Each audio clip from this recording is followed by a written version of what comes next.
کہ وہ خطبہ جو حضرت سجاد علیہ السلام نے دربار شام میں ارشاد فرمایا تھا وہ آپ کا ایک قولی معجزہ تھا. حجر اسود کا بولنا یہ فعلی معجزہ تھا، اور بہت سے آپ کی زندگی میں فعلی معجزات ہیں، لیکن یہ خطبہ قولی معجزہ تھا اور اس کی شان اعجاز بے پناہ ہے. یقین فرمائیے کہ میں آج اعلان تو ہو گیا ہے کہ خطبے پر گفتگو ہوگی، مگر کسی ایک تقریر میں چاہے وہ گھنٹے، سوا گھنٹے، 1.5 گھنٹے، 2 گھنٹے کی کیوں نہ ہو، اس پورے خطبے پہ گفتگو ممکن نہیں ہے. بھائی خطبہ دہرا دینے کے لیے تو 5-7 منٹ میں دہرا دوں گا، اگر خطبے کے الفاظ سننے ہیں تو 5-7 منٹ، 10 منٹ، اس سے زیادہ وقت تھوڑی دیا تھا یزید نے. آقا کو کیا 1 گھنٹے تقریر کا موقع ملا تھا؟ لیکن یہ معصوم کا کلام ہوتا ہے. صدیوں میں جو غیر معصوم کہتے رہتے ہیں وہ معصوم اپنے چند لمحوں کے چند الفاظ میں اسے دیگر گم کر دیتا ہے. صدیوں کوئی کام کرتا رہے، صدیوں سینچریز، مگر جب کوئی صاحب ارادہ کن فیکونی ہوگا، جب کوئی حجت خدا ہوگا، جب کوئی معصوم منصوص امام منصوص من اللہ ہوگا تو ایک جملے میں انقلاب برپا کر دے. چنانچہ کل جو آپ کو مہلت ملی تھی وہ 5-7 منٹ بس. تو لکھی ہوئی عبارت اکثر ممبر سے لوگ پڑھتے رہتے ہیں. واقعہ آپ حضرات کے ذہنوں میں ہے کہ جب یہ قافلہ اسیروں کا پہنچا ہے دمشق، کسی کلام پر، کسی ٹیکسٹ پر گفتگو کرنے کے لیے سب سے پہلے یہ معین کر لینا چاہیے کہ یہ ٹیکسٹ کس زمانے کا ہے اور کس زمانے کا. یہ ایک سوال خود تہدار ہے، اس لیے کہ زمانہ تہدار ہے. مثلا میں اس وقت تقریر کر رہا ہوں اور کوئی مورخ لکھے کہ یہ تقریر کس زمانے میں ہوئی تو ایک سمپل سا بیان ہوگا کہ محرم کی 23 تاریخ تھی، جمعے کا روز تھا. یہ تاریخ زمانہ تو معلوم ہو گیا، مگر اس سے کوئی زیادہ فائدہ نہیں ہوگا اس تقریر کو سمجھنے کے لیے. یہ ایک اسٹیٹمنٹ. اس لیے کہ دوسری سطح یہ ہوگی کہ کس زمانے میں تقریر کی، یعنی میں عمر کی کس منزل میں تھا. میرا بچپن کا زمانہ تھا، میری نوجوانی تھی، میری جوانی تھی، میرا بڑھاپا تھا. اس لیے کہ ہر دور میں عام نقطہ نظر سے عام انسان کی قوت علمی اور قوت بیان میں فرق پیدا ہوتا ہے عام نقطہ نظر سے. تو یہ بھی بتانا ہوگا کہ میری عمر کیا تھی. اور زمانے کا مطلب جب ہسٹورین، جب کوئی تجزیاتی گفتگو کرتا ہے، تنقیدی تحقیقی گفتگو ہوتی ہے، تو پھر ایک سطر میں زمانہ نہیں سمٹتا. زمانے کے معنی ہے کہ اس وقت پوری دنیا کا ماحول کیا تھا، اس وقت کے سیاسی حالات کیا تھے، جغرافیائی حالات کیا تھے، اقتصادی حالات کیا تھے، سماجی حالات کیا تھے، لوگوں کی سوچ کیسی تھی، کس مجمع میں یہ بات کہی گئی، کس مجمع میں یہ بات کہی گئی. اور ہمارے یہاں اب جب تک یہ چیزیں سامنے نہ ہوں اس وقت تک، مثلا خود قرآن مجید نبوت مصطفیٰ صلی اللہ علیہ وآلہ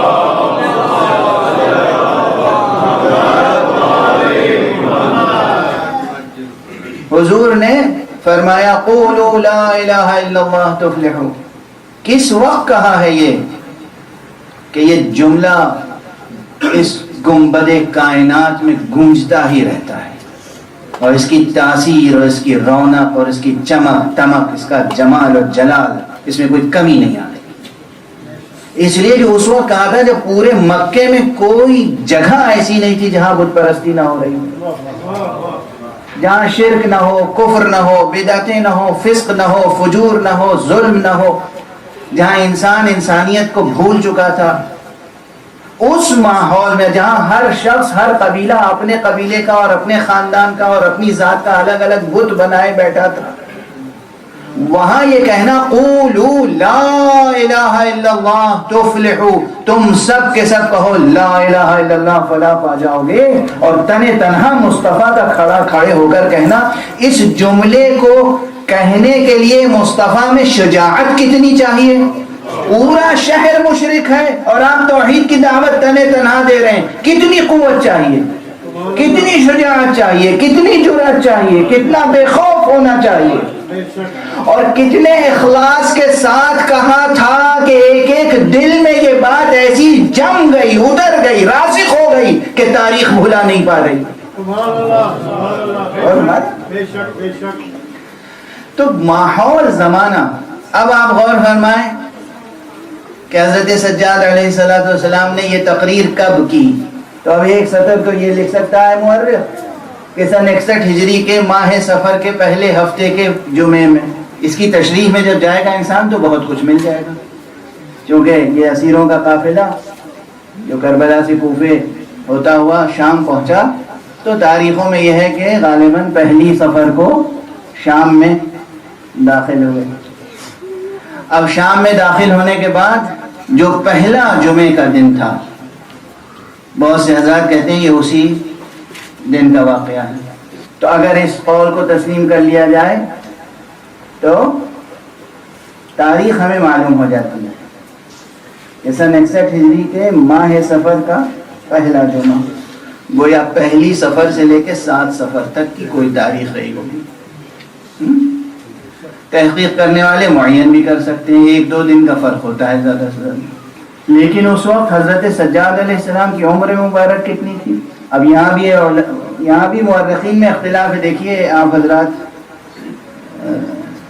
سینے پہ ہاتھ رکھ کے بیٹھیے گا، کیونکہ میں رٹا ہوا سبق نہیں سنانا چاہتا، نہ سننا چاہتا ہوں۔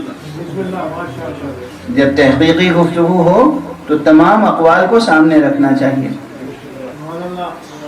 چنانچہ بعض اقوال یہ ہیں کہ آپ کی عمر مبارک 12-13 سال کے درمیان تھی، یہ بھی اقوال ہیں مورخین نے لکھے ہیں، یعنی زیادہ سے زیادہ 13 یا 14 سال، اور بعض کہتے ہیں کہ 22 یا 23 سال یا 24 سال۔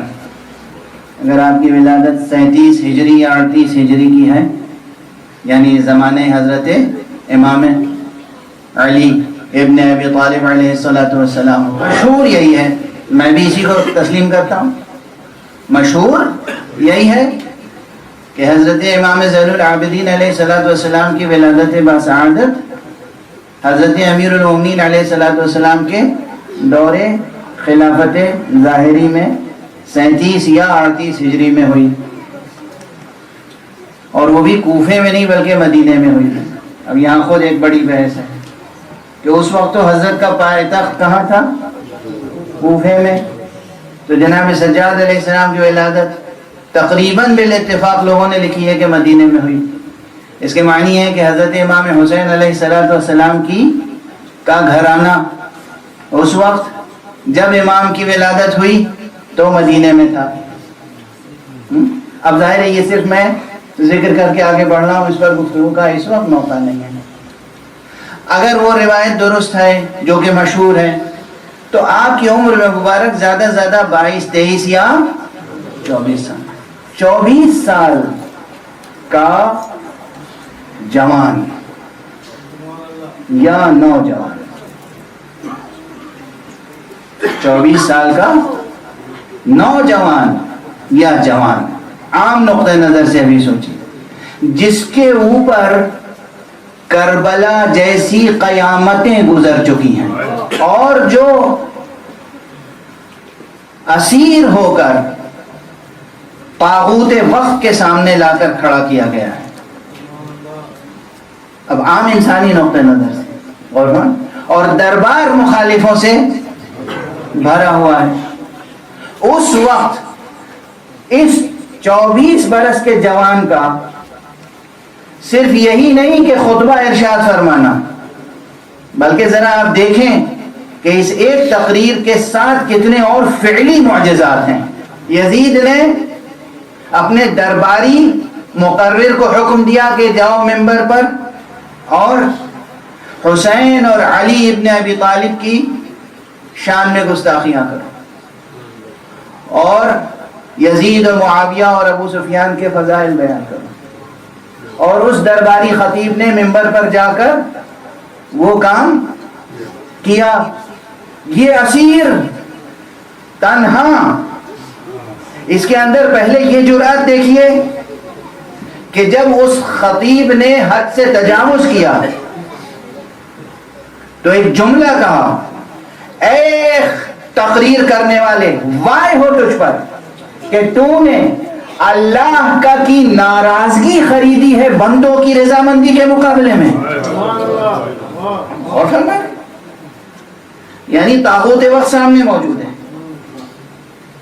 اس کے سپاہی، اس کے تمام جو کچھ بھی حشم خدم تلواریں برہنہ لیے ہوئے سب موجود، اور انہوں نے براہ راست اس خطیب سے خطاب کیا اس طرح کہ پھر اس ایک جملے کے بعد اس خطیب کے لبوں پر گویا مہر لگ گئی، اس کے بعد کچھ کہہ نہیں پایا.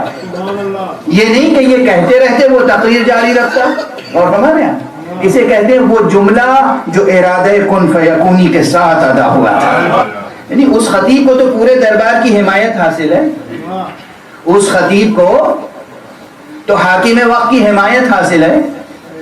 وہ خطیب نعوذ باللہ خاکم بدہن جو گستاخیاں کر رہا تھا، وہ حضرت کو بھی جھڑک دیتا کہ اے اسیر خاموش رہے، نعوذ باللہ، اے اسیر خاموش. کیا کیا اذیتیں نہیں دی گئی، کیا کیا گستاخیاں نہیں کی گئی، مگر اس وقت جب آپ نے جملہ کہا ہے ویلک ایھا الخاطب، وائے ہو تجھ پر اے خطیب کہ تو نے خدا کی ناراضگی خریدی ہے بندوں کی رضامندی کے مقابلے میں. اور یہی نہیں، فرمایا فتبوأ مقعدک من النار، اپنی جگہ جہنم میں تو نے محفوظ کر لی. اتنا عظیم جملہ، اور اس کے بعد وہ خطیب پر جیسے اسے سکتہ ہو گیا، اس کے بعد کچھ نہیں کہا اس نے. خود یہ جملہ بالکل ویسے، یہ مقابلہ کیجئے، یہ تو امام ہے، تاریخ میں آپ نے سنا ہے جب اسیروں کا قافلہ داخل ہوا ہے کوفے میں تو ایک شور تھا، بے پناہ شور، اور مورخین نے لکھا ہے کہ جس وقت بی بی زینب نے چاہا کہ خطبہ ارشاد فرمائے تو ایک اشارہ کیا اور ایسا سکتہ طاری ہو گیا کہ گھوڑوں کی ہنہنانے کی آوازیں بھی رک گئی. وہ تھا جلال زینب، یہ ہے جلال سجاد.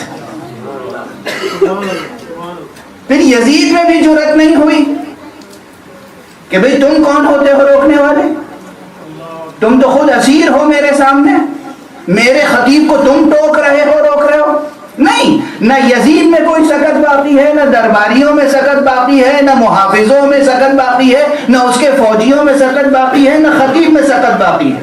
اسے کہتے ہیں حجت خدا جب کلام کرتا ہے تو اس طرح اعجاز ظاہر ہوتا ہے. یہ ہے حجت خدا. اور ہمارے یہ خطبہ، یعنی اس خطبے کے ساتھ فعلی معجزات ہیں، فعلی معجزات. اس کے بعد پھر خطاب فرمایا یزید سے، اتاذن لی یا یزید، یا امیر المومنین نہیں، یا خلیفۃ المسلمین نہیں، یا ابا خالد نہیں، کہ کم سے کم ابا خالد کہتے جو اس کی کنیت تھی. اتاذن لی یا یزید، اے یزید کیا تو مجھے اجازت دیتا ہے کہ ان اصعد هذه الاعواد، کہ میں ان لکڑیوں پر چڑھ کر وہ بات کہوں جس میں خدا کی رضا ہے اور ان تمام سامنے بیٹھے ہوئے لوگوں کے لیے ہدایت کا سر و سامان ہے. اب پہلے تو یزید نے اجازت نہیں دی، لیکن خود آپ کا یہ ارشاد، اس نے وہ تکوینی اثر کیا ہے تمام درباریوں پر کہ اسی کے حاشیہ نشین کہنے لگے یزید انہیں اجازت کیوں نہیں دیتا، انہیں اجازت دو کہ یہ منبر پہ جائیں، انہیں بھی اجازت دو، انہیں بھی موقع دو. یزید بار بار منع کر رہا ہے کہ نہیں انہیں اجازت نہیں دوں گا، لیکن اسی کے حاشیہ نشین، گویا اسی کے وزیر، اسی کے قصیدہ خواں، اسی کے سب جو دربار میں موجود ہیں سب کہہ رہے ہیں کہ نہیں انہیں اجازت دو. اور ہمارے ماحول کا دگرگوں ہو جانا اور یزید کا اذن حاصل ہونا اور پھر ممبر پر جانا، اور ممبر پر جانے کے بعد پھر جو آپ نے خطبہ ارشاد فرمایا، اب آپ دیکھیے کہ تسلسل اعجاز فعلی حضرت سجاد کہ اس درباری خطیب کا ایک جملہ کسی کو آج نہیں یاد ہے، اور حضرت سجاد اس اسیر امام نے جو تقریر کی وہ تاریخ میں گونج رہی ہے۔ جو کتاب اٹھائیے اس میں خطبہ سجاد موجود ہے، مخالفوں کی کتاب ہو یا اپنوں کی کتاب ہو۔